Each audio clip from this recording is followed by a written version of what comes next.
All right. You guys got to understand when Pascal refers to eternal wretchedness, that has a time frame. So it's transcending physical existence of one solitary human being. Like, we built the walls, we beat the pyramids. Okay, that's eternal wretchedness. That's wretchedness that transcends the existence of the psychopath that ordered the slaves to build the monument to their insanity.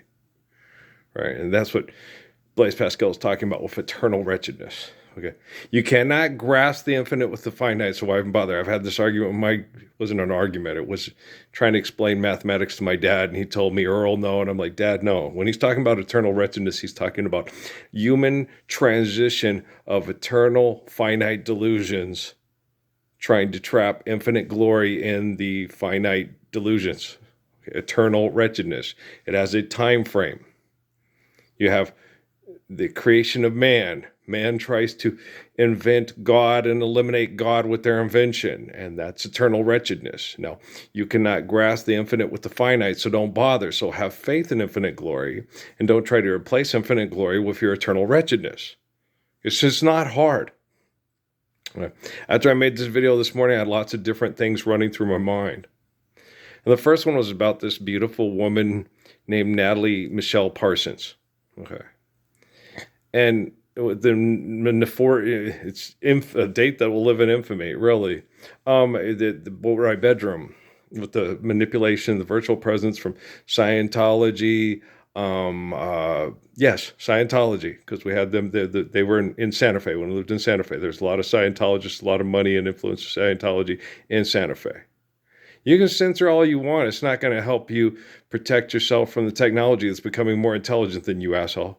Okay, Scientology, the Vatican, the Quorum of the 12, all these large major corporations, okay, because they had the documentation of my existence, and it's quite clear and quite explicit, and there's tons of information. Right. Now, when we were in the Boat Ride Bedroom, I was wearing my Arizona basketball shorts and an A shirt like this, okay? When Amy was doing that, she wants to take over my place in the bedroom and stuff because she was sexually groomed and abused by the Temple Set Illuminati, and it was really hard on Amy Sue. Okay. She was insecure. She felt inferior to her daughter because she was in sexual competition with her daughter because of corporations that had a virtual presence in our house. Okay. Natalie saw me as the superior parent, but when things were always sexually manipulated behind when I wasn't there. I'm not omniscient, omnipotent, and I'm not NASA, DARPA, and stuff like that. So, and you guys can't judge Amy because Amy was a animal in a cage manipulated by a military virtual presence. Same with the Fabres, okay? They were genome sequencing to try to find a way to knock me off my moral high horse, okay? Because I had no right to have a moral high horse, because I was a bad person, because I found women attractive. I masturbated. Jesus wouldn't find women attractive and masturbate. In the Bible, it says it's better to spill your seed on the ground than it is to put it in the whore. And in the Bible, it says, you should, if you're going to masturbate, do it privately. It says that twice. There's few passages about masturbation in the Bible. It doesn't say it's a horrible thing. It just says it's how to survive. So you're not fornicating and committing adultery. So you're trying. It's really hard. Like I used to tell kids in puberty, the thing they tell you at bar mitzvahs and bat mitzvahs and all this. It's like trying to hold back the ocean with a broom, right? And don't, end up, after a funeral of your cousin. Women after funerals, yes, they get because mortality kicks in and they feel, so it happens. So they're very vulnerable. That's why you want to be cognizant when people are in those kind of situations. So, irrational things don't happen but when we're living the Lord's Prayer, funerals are going to be very different.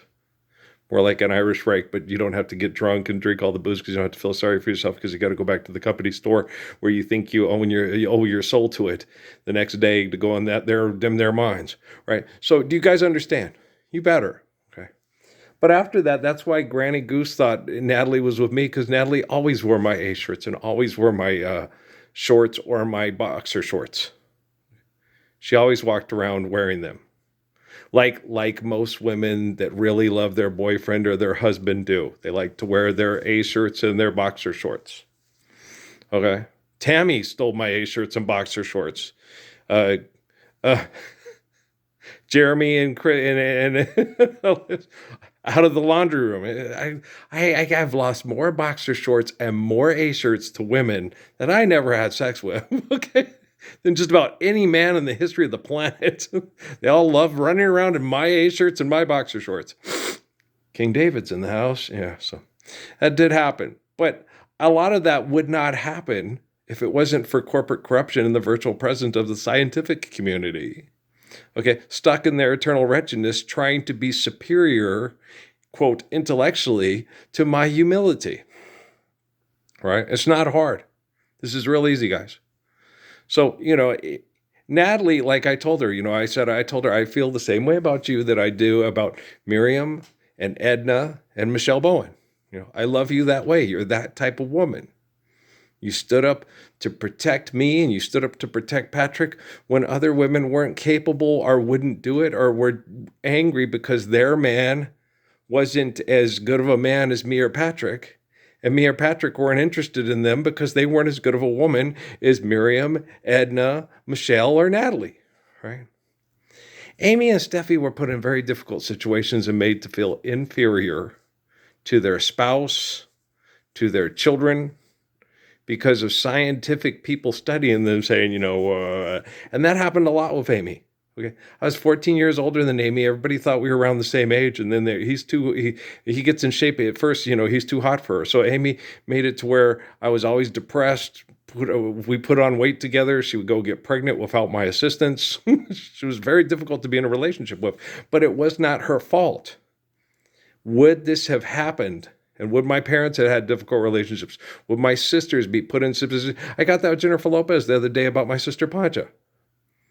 She sits there and she goes, you guys all judge Pancha and she's a self-righteous, stuck-up snob hypocrite, but she's just trying to survive and find ways for her children to survive in this debt and trespass corporate clusterfuck of insanity mishap.